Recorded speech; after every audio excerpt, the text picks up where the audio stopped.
no está pagado. O sea, esto, si realmente no te gusta, yo creo que es un castigo, ¿no? ¿Controlas ese límite? ¿Existe Sí. esa línea? Culturismo y estilo de vida saludable no pueden ir en la misma frase. Ya que tratamos un poquito con el tema de las sustancias, los anabolizantes en este caso, Es como vivir en la cárcel prácticamente. ¿crees? ¿Te gusta un cuerpo de mujer a nivel de culturista o crees que solo está enfocado para el tema masculino?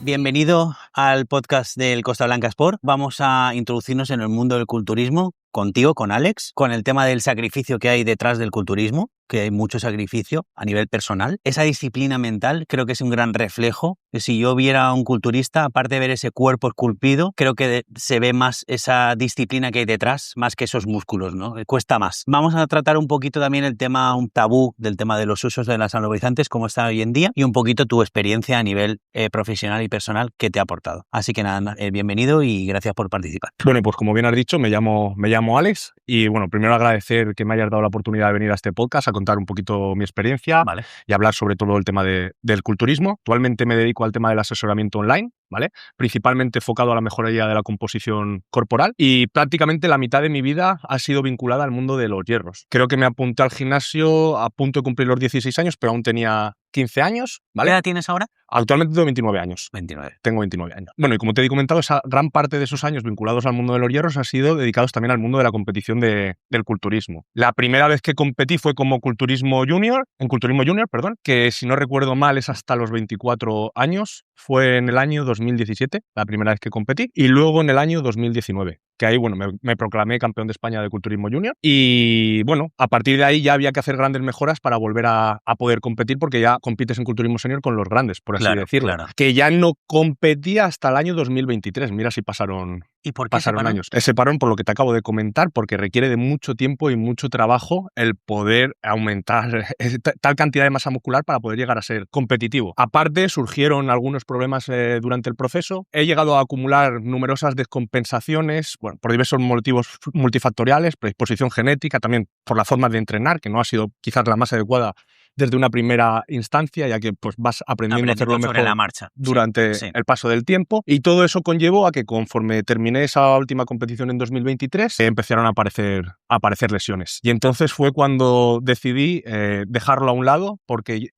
sabía que con esas descompensaciones que tenía actualmente, bueno, y que sigo teniendo, pero que sigo tratando de arreglar, aunque ahora está apartado del mundo del culturismo, iba a ser incapaz de poder lograr el físico que yo quería lograr, y aparte que no disfrutaba de la propia actividad del entrenamiento, que para mí es lo más divertido y lo que más disfruto del culturismo en sí, aunque engloba muchas más cosas, pero la parte que más me gusta, y bueno, y creo que la parte más importante, que es el entrenamiento, no podía disfrutarla como a mí me gustaría. O sea, que se estaba convirtiendo en una frustración en este caso. He llegado a estar con depresión incluso, por querer y saber que no lo estabas haciendo bien y no saber cómo arreglarlo. Es muy exigente esta disciplina. Es muy exigente. Yo creo que de las que más, porque, bueno, ahora seguramente te iré comentando, pero engloba las 24 horas del día, no solo el momento de ir a entrenar. La primera pregunta que te quería hacer es, a la hora de ir a un gimnasio, una persona que va a un gimnasio, ¿qué diferencia hay entre una persona que va a un gimnasio convencional y otra persona que está en ese mismo entorno haciendo culturismo? Creo que la primera diferencia entre ir al gimnasio, ¿vale?,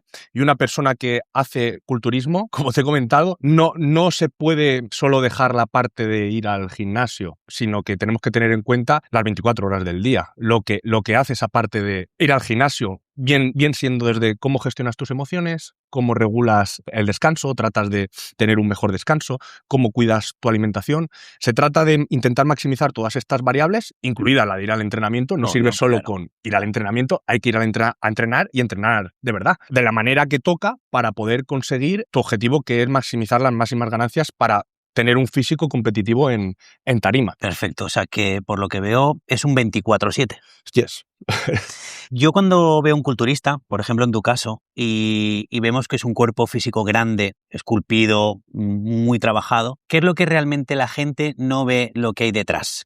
Realmente, ¿qué hay detrás de un culturista a nivel general? Como te he dicho en la pregunta anterior, lo que no ven es todo lo que haces para llegar a lograr ese físico. ese físico es la consecuencia de todos los actos que tienes en tu día a día. Una suma de todas las cosas. Una suma de todas las cosas. Todas habría que darle la mayor importancia a cada una de ellas, aunque para mí la más importante de todas es el entrenamiento, ¿vale? Como he comentado antes. La suma total de ellas es lo que va a determinar cómo sea tu físico. ¿Vale? Si tuviéramos que hacer una especie de pirámide de lo más importante a lo menos importante, ¿qué pondríamos? Es decir, si yo te digo, pues mira, la alimentación, el entreno, el descanso, ¿qué pondrías como la base, la más importante en la pirámide y lo menos importante? Es que todas se correlacionan entre sí, o sea, no podemos dejar de lado ninguna. Pero partiendo de la base de que un culturista, bueno, que luego la teoría es otra, pero un culturista debería darse por hecho que va a cumplir con la alimentación tal y como tiene exigida en un papel o en el formato que sea, lo que va a marcar la diferencia es cómo te tomes el entrenamiento, porque al final la dieta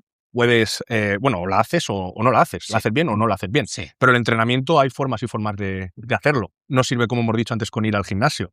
Puedes tomártelo de una manera u otra y ahí realmente es donde está la principal diferencia y lo que va a marcar la diferencia. El entreno. El entrenamiento. La alimentación y el descanso van también muy ligados, ¿no? Evidentemente son importantísimos y no podemos quitarlos de la ecuación, pero como te he dicho, creo que para un culturista es que eso es algo que se da por hecho. Y entiendo que si tan importante es el tema del entreno y de un poco la estrategia que puedas tener a la hora de planificarte tu entreno diario, necesitas de la mano de un profesional, ¿no? Porque dejarte llevar un poco, decir, bueno, hoy me toca piernas, veo esta máquina está libre, la cojo, así no se consigue en los niveles que estamos hablando. Evidentemente. Sí que es cierto que hay gente que, bueno, tiene muy buena predisposición genética y sin llevar un control muy riguroso de lo que hace, acaba obteniendo buenos resultados. Pero eso suelen ser casos excepcionales. Cuanto más filo vayas hilando, ¿vale? Más fino, perdón, vayas hilando, mejores serán los resultados, ¿vale? Para esas personas que tienen buenos resultados a pesar de no llevar un control muy riguroso,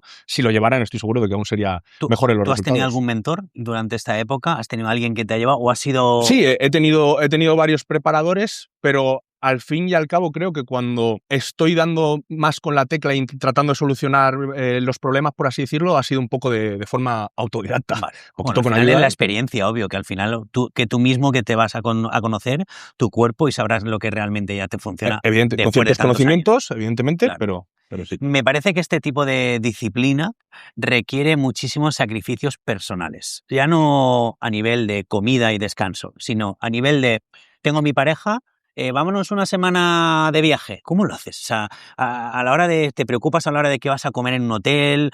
¿Vas a poder entrenar? ¿Ese gimnasio tiene gimnasio? No tiene, o sea, ¿ese hotel tiene gimnasio? ¿No tiene gimnasio? ¿Cómo lo lleváis eso? A ver, sin duda alguna creo que la organización es una parte fundamental de este deporte también, ¿vale?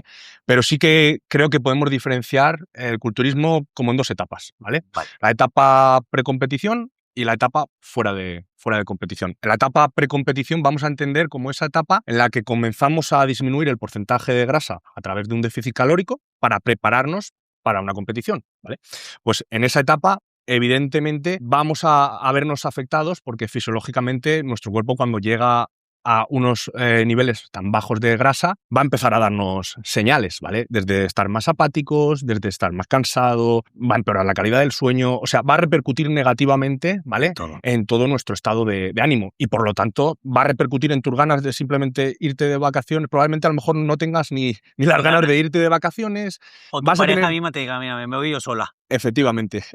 También va a depender mucho de la personalidad de cada uno y cómo lo lleve, pero es complicado. Y más en esa etapa que no te puedes dar tantas licencias como a lo mejor fuera de temporada. ¿Tenéis permitidos? A la hora de permitidos me refiero de durante una semana, tu semana normal, llega el fin de semana, tienes un permitido de decir, bueno, hoy me voy a comer y como lo que quiera. O lo hay, a trasnochar. Lo hay, pero al final lo que hay que comprender es que no puedes llegar ese día y romper con todo como te dé la gana porque evidentemente va a tener consecuencias. O sea, está bien desconectar para socializar y todo este rollo, pero sí que es cierto que no puedes olvidarte de lo que vienes haciendo con anterioridad, pues si hay un desbalance muy grande con respecto a lo que vienes haciendo, pues evidentemente va a tener consecuencias. Claro. O sea, que hay que usar la cabeza y saber cuándo... Pero sí que se puede. Se puede organizar.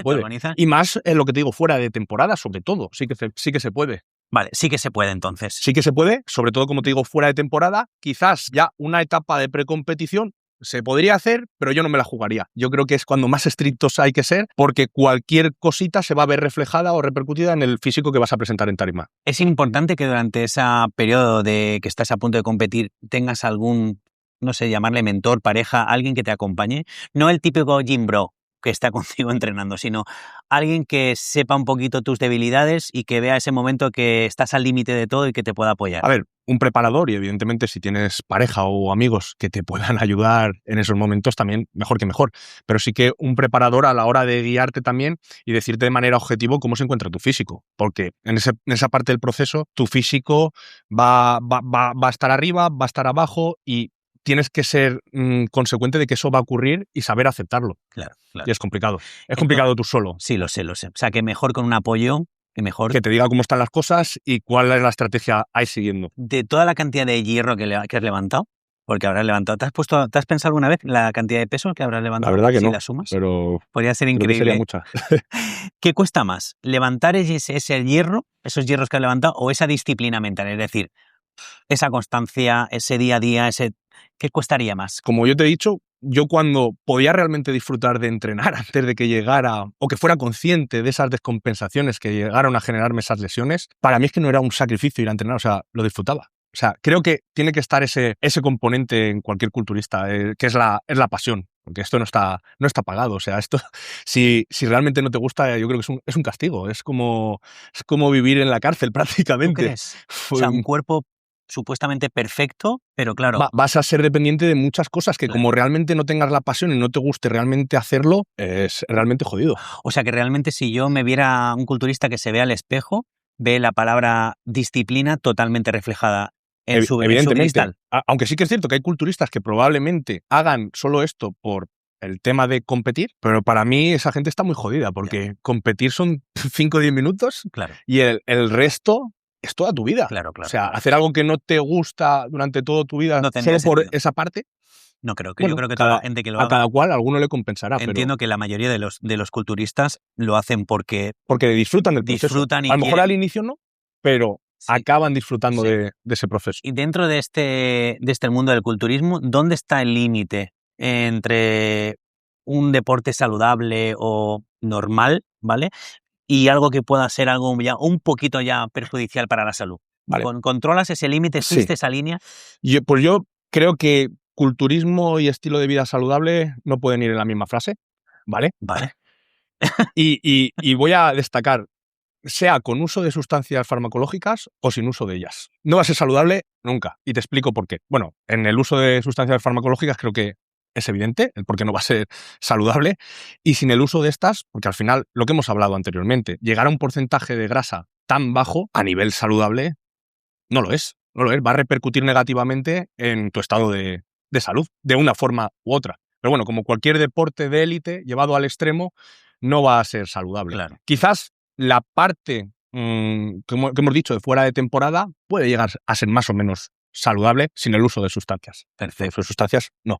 Ya que tratamos un poquito con el tema de las sustancias, los anabolizantes en este caso, si desaparecieran por completo, ¿crees que dejaría de existir el mundo del culturismo tal y como lo conocemos? Sí, rotundo. Sí, rotundo, porque llegar a ciertos niveles de masa muscular, cierta cantidad de hipertrofia, es imposible. O sea, esas sustancias te permiten romper, pues, techos fisiológicos, esas barreras. O sea que sí, rotundo. El tema del uso de anabolizantes, ¿vale? Es algo que está ligada y que está casada a este mundo, desgraciada o afortunadamente, como cada sector.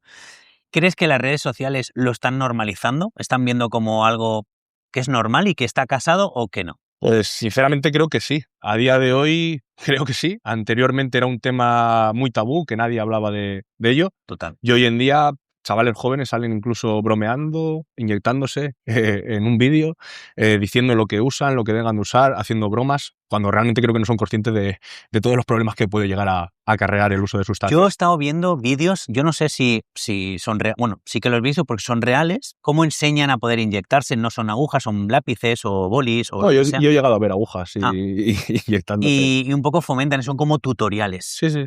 Entonces, no, ya lo que yo te digo ya es que es peor aún, es haciendo burla de ello, o sea, con la jeringuilla en la oreja. ¿En serio? Cosas así que no tiene ningún tipo de Qué sentido. fuerte. ¿Piensas que hoy en día competir a alto nivel sin el uso de sustancias es posible? Vale, bueno, vamos a decir que dentro del culturismo hay diferentes categorías, Vale. ¿vale? Por así decirlo, la categoría máxima o la más pesada, que es culturismo open, que no hay límite de peso, ¿vale? Creo que sería prácticamente imposible llegar a esos niveles. Bueno, prácticamente no, sería imposible, o por lo menos a un nivel de élite, ¿vale? Sin el uso de sustancias, que como te he dicho anteriormente, es imposible llegar a ciertos niveles de masa muscular sin uso. Llegar a ser muy competitivo en esa categoría creo que es algo realmente imposible. En otras categorías que hay límite de peso, pues quizás con una muy buena disciplina y una muy buena predisposición genética y un trabajo de muchos años, podrías llegar a ser competitivo. ¿Ser el mejor? Lo dudo también, pero puedes llegar a ser competitivo. ¿Y existen controles o no hay control? Hay diferentes federaciones. Hoy en día cada vez están saliendo más federaciones de culturismo natural, donde supuestamente hay controles, claro, aunque no sé si son muy rigurosos o no, pero bueno, hay controles y la gran mayoría estoy seguro de que realmente son naturales. Puede haber algún tramposo, como lo hay en todos los deportes, pero la gran mayoría lo serán. Bueno, la federación más conocida, donde puede llegar al famoso Mr. Olympia, ¿vale? Bueno, y más federaciones aparte, que no hacen ningún tipo de control y se permiten estas sustancias. He visto últimamente también, claro, en redes sociales al final estamos al toque, al momento de cuando pasa alguna incidencia, que sí que está muriendo incluso gente muy joven que ha sobrepasado los límites y que ves con cuerpos de realmente pues exageradamente. ¿No crees que deberíamos hacer un poco un uso más controlado? Es decir, aunque el uso de anabolizantes está a la orden del día, ya que al final eso es inevitable para llegar a ese tipo de cuerpo, ¿no crees que debería haber como un tope? Decir, bueno, vale, lo legalizamos o bueno, podemos usar este tipo de sustancias, pero hasta aquí. Porque si no llega un momento que al final pasa lo que pasa. ¿Qué piensas? Bueno, como muy bien has dicho, al final hacer uso con conocimientos y control médico no vas a estar exento de riesgo, pero evidentemente se pueden minimizar mucho los riesgos, más que si lo haces sin ningún tipo de control. Así que evidentemente, si decides hacerlo, una vez eres consciente realmente de los peligros que puede acarrear utilizar este tipo de sustancias y sopesas en los pros y los contras y realmente te merece la pena hacerlo y decides hacerlo, la mejor forma de hacerlo evidentemente es con un control médico y con un conocimiento del uso de estas sustancias para tratar de minimizar esos riesgos. Pero sería difícil lo que has comentado de decir, vale, pues hasta aquí, cómo controlar lo que se toma o no se toma cada uno. Lo vería súper igualado todo. Llegaría un momento que todo el mundo ya dependería solo de su alimentación, descanso y entreno. Pero es complicado. El deporte en sí ya no está igualado partiendo de la base del culturismo. Hablo del culturismo, bueno, en la gran mayoría de deportes, de la predisposición genética que tenga cada es uno. Muy importante. Y eso es muy importante. En la categoría Classics, sí. ¿Cómo se gestiona? La categoría Classic Physique, ¿vale? Es como se puntúa lo mismo que en el culturismo, ¿vale? Pero hay un límite de peso según tu altura. Mides X centímetros, puedes llegar a pesar X bueno, kilos. Es una manera un poco de controlar ahí, ¿no? Evidentemente. Bien. Porque cuando llegas a ciertos kilos, evidentemente ya no vas a tener que conseguir más masa muscular. Claro. O sea que podríamos decir que es más saludable. Es más saludable. Para algunos a lo mejor no lo es. Para algunos, para llegar a poder conseguir la masa muscular que pueden llegar a alcanzar en esa categoría, a lo mejor hace más burradas que un culturista open. Y dentro de estos peligros del uso de anabolizantes, ¿cuáles son los más habituales? ¿Fallos renales? Sí, al final la gente realmente de lo que más se preocupa es a lo mejor de problemas estéticos que normalmente se pueden ver más a corto plazo, como puede ser pues acné, alopecia, ginecomastia, que son problemas que van a ser, como hemos dicho, estéticos, visuales, te pueden aparecer a muy corta espacio-tiempo de venir tomando estas sustancias y puede ser que estés perfectamente de salud, o sea, que pueden aparecer y realmente estar perfectamente de salud. Y realmente son las que más le preocupa a la gente, cuando las que más le deberían de preocupar, pues son, como muy bien has dicho, aquellas patologías que afectan a órganos vitales, como ya puede ser una patología a nivel renal, a nivel hepático o incluso alguna enfermedad cardiovascular que pueden causar incluso la muerte, como estamos viendo a día de hoy. ¿Has conocido, has pasado por esa etapa, o sea, no tú, sino algún amigo que haya podido tener algún problema grave? Por desgracia he conocido a esta gente que ha fallecido. Sí, lo has llegado a conocer. Lo he llegado a conocer, o sea que no es un juego. ¿Y alguna vez has hablado con ellos en plan o tenías un poco oídas de que estaba llegando al límite, que hasta aquí Porque entiendo que eso tiene que ser como un no parar, ¿no? Cuando ha una llegado adicción. hasta cierto... No, no es una adicción como tal, como el uso de otras drogas, pero al final sí que te vuelves adicto a sentirte de esa forma entrenando, a verte así, y hay gente que no puede parar cuando debe hacerlo. Hay que saber cuándo retirarse. Eso es complicado, Es ¿no? muy Ese complicado. momento. Creo que como cualquier deporte de élite es difícil saber cuándo ha llegado tu fin. Sí, pero si una persona que se dedica a un deporte de fútbol, por ejemplo, de élite, bueno, dijo, bueno, cuelgo las botas y ya no juego a nivel profesional, pero juega igual en su casa, con sus hijos, con sus amigos, y físicamente está igual, pero un culturista, Sí, puedes ir a entrenar, pero físicamente no te claro, vas a el ver ni cambio puede parecido. ser increíble, ¿no? Efectivamente. En el tema de cuando estáis compitiendo, Sí. hay un protocolo de tema de previo, no sé Sí. si unos días antes o una semana antes. Es muy común, o escuchamos mucho el tema de la diuresis en Sí. la competición, que no bebéis o tenéis una cantidad.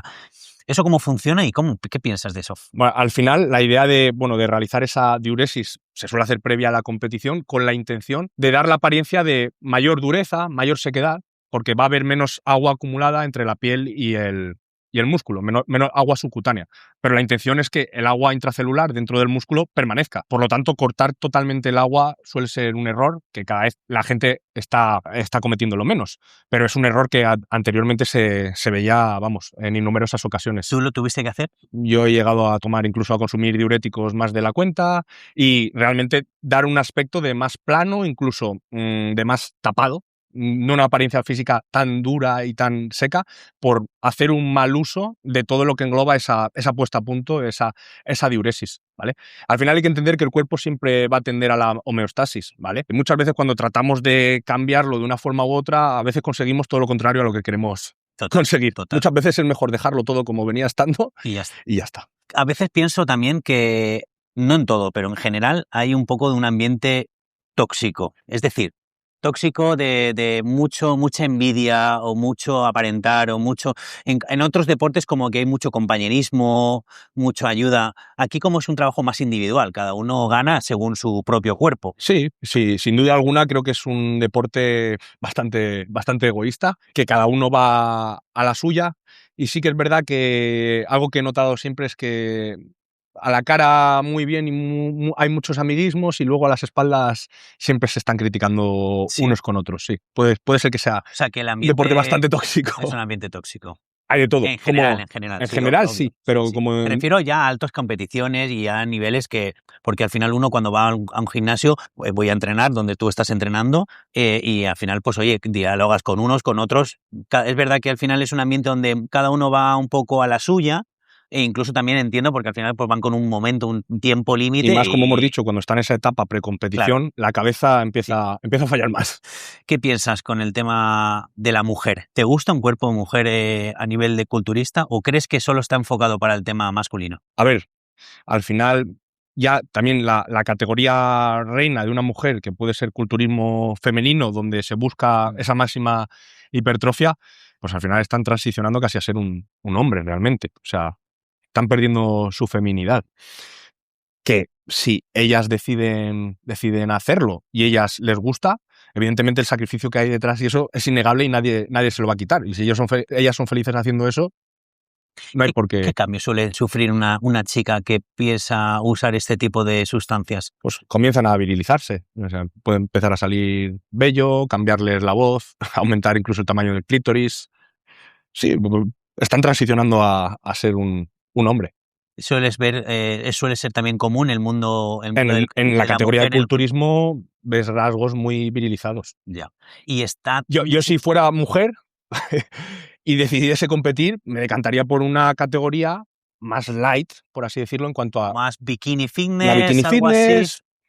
Sí, casi que ya está, paramos de contar. Si vieras, por ejemplo, un chico o una chica joven, realmente joven, que va al centro donde estás entrenando, donde das clases o puedas dar personalizados y quiera empezar esta disciplina, ¿qué le dirías? Bueno, pues sobre todo paciencia, que sea paciente, que el físico tarda en llegar, que trate de disfrutar del proceso, Bien. que aprenda todo lo que pueda para no cometer los errores que yo cometí en su día, ¿vale? Eso es muy, muy importante. Y bueno, que trate de adaptar el culturismo a su vida, no su vida al culturismo, que creo que es un gran error. Dentro de toda la preparación a nivel de un culturista, como tú profesional, que económicamente, ¿qué te solías gastar en alimentación? Por poner un ejemplo y decir, bueno, pues oye, yo hago la compra, yo con 100 euros me vale a la semana. A ver, quizás la parte más cara de la alimentación va a ser la parte del aporte de los alimentos que nos van a aportar la proteína, ¿vale?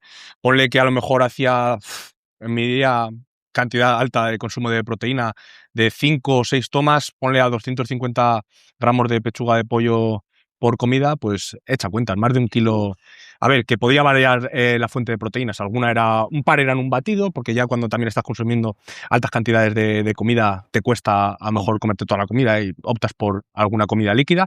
Pero ponle 4 tomas, ponle 1 kilo de carne al día, pues quizás sea la parte más cara, porque luego a lo mejor tema de arroz o alguna fuente de grasa saludable es más económico. ¿Llegaste a incluso no tener ganas de comer y comer obligado? Porque Sí, es lo que he tenido. Es un error, creo que no hace falta llegar hasta ese punto. A día de hoy sé que eso es un error, Vale. no hace falta O sea, llegar a... aprendiste de ahí. No hace falta llegar a ese punto. Es más, cuando llegas a ese punto, tienes más que perder que ganar, pero yo he llegado a triturarme la comida y bebérmela, con tal de comérmela porque me tocaba. Dios, qué fuerte. Y tener arcadas y comérmela. Como tú empezaste tan pronto en el mundo del culturismo, en esa época, en esa etapa, había mucha falta de información. Y ahora hay un exceso, creo yo, de información. ¿Crees que es mejor o peor? Creo que está bien, pero hay que Porque saber... entiendo que con falta de información cometiste errores. Sí, Pero bueno, igual los aprendiste ahora, pero ahora con tanta información al final... Creo que la gente muchas veces se pierde en pequeños detalles y realmente no sabe sacarle el jugo a toda la información que tiene, porque tampoco sabes ya de quién fiarte y quién no, Claro. y quién no fiarte cuando hay tanta información. En aquel entonces, cuando yo empecé y decidí competir y hacer uso de sustancias, porque si querías competir te tocaba pasar por el aro, pues quizás a día de hoy no lo hubiera hecho. Por lo menos en ese momento. Vale. Hubiera intentado por todas las vías ponerme lo más fuerte posible de forma natural, llegar a entrenar a un nivel muy alto de forma natural y realmente después, sabiendo todos los pros y contras que tiene hacer uso de sustancias, si realmente me compensara, que creo que lo dudo, que hiciera uso de sustancias llegados a ese punto, pues lo haría. El final de un culturista, cuando uno dice, ya está, hasta aquí, he llegado a niveles máximos, estoy contento con lo que yo he conseguido, pero quiero mantener mi cuerpo y mi nivel a cierto nivel. La realidad y la solución es la terapia de reemplazo, es de sí a sí tienen que pasar por ahí, o de repente cortan con todo y que sea lo que Dios quiera. Va a depender principalmente de el tiempo de exposición que hayas estado a los fármacos, ¿vale? Y la edad que tengas, ¿vale? Si eres una persona joven, quizás puedas recuperarte y no necesites de un TRT, aunque probablemente tus niveles de testosterona no vayan a ser los mismos que eran antes de hacer uso de esas sustancias, así que a lo mejor te compensa hacer un TRT, eso ya sería valorarlo. Y en el caso de una persona que haya estado expuesta a los fármacos durante mucho tiempo y tenga ya cierta edad, pues no le va a quedar más remedio que hacer uso de TRT, porque al fin y al cabo, tanto por exceso como por defecto de testosterona, no es algo saludable. No le queda otra que... No te va a quedar otra, pues si quieres estar en unos niveles de salud óptimos. Una de las últimas preguntas que te quería hacer, si tuvieras que mandar algún mensaje a ti mismo en el pasado, aunque me acabas de responder hace poquito, ¿qué te dirías? O sea, algún pequeño, ya no con el uso o no uso, tal, sí, sino en plan de exigencia, disfruta del camino. Sí, ¿Qué te dirías? Que no fuera tan obsesivo, que quizás que no le diese tanta importancia a cosas que realmente no la tenían y que hay que saber lo que realmente va a repercutir negativamente en tu preparación y qué cosas no. Con tonterías como a lo mejor el día de Navidad, no saltarte la dieta, cosas así que dices, no tiene ningún tipo de sentido que ese día hubieras comido cualquier otra cosa. Vale. Yo creo que ya está todo. Bueno, conforme lo que has dicho antes de cuándo es el final de un culturista, en mi caso no sé realmente si es el final o no. Yo estoy tratando de arreglar todas esas descompensaciones. Llevo ya 2-3 años prácticamente fuera de esto, pero sí que sigo entrenando.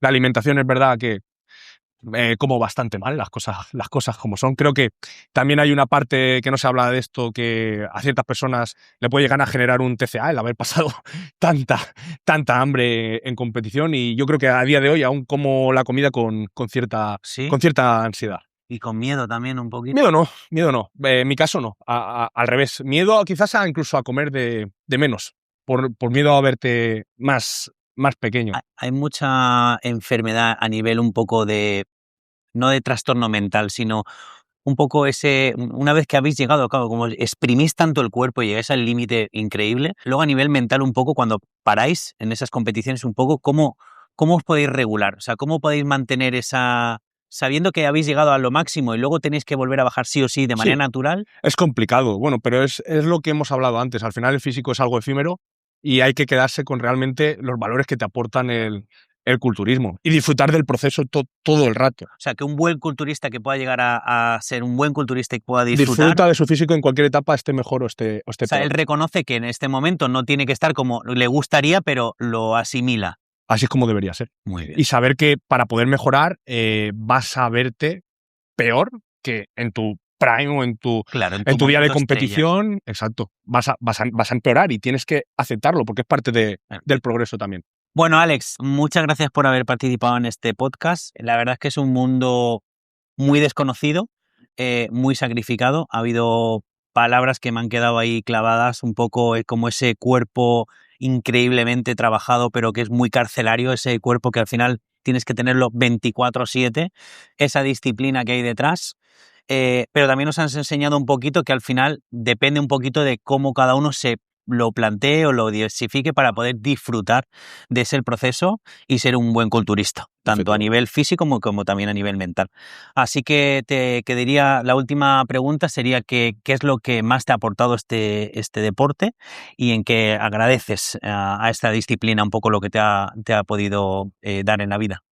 A ver, pues sinceramente todo este tiempo que lo he realizado lo he disfrutado mucho, aunque esta última etapa no haya sido tan agradable y me quedo con ello y sobre todo me ha aportado pues valores que se pueden extrapolar al resto de cosas para poder realizar cualquier tarea, actividad o plantearte cualquier objetivo en la vida. El culturismo te enseña a cómo tomártelo, con qué actitud tomártelo y poder llegar a cumplir otros objetivos en la vida. Muy bien. Se puede extrapolar a otros aspectos. Pues nada, enhorabuena y mucha suerte en tus futuros proyectos. Muchas gracias.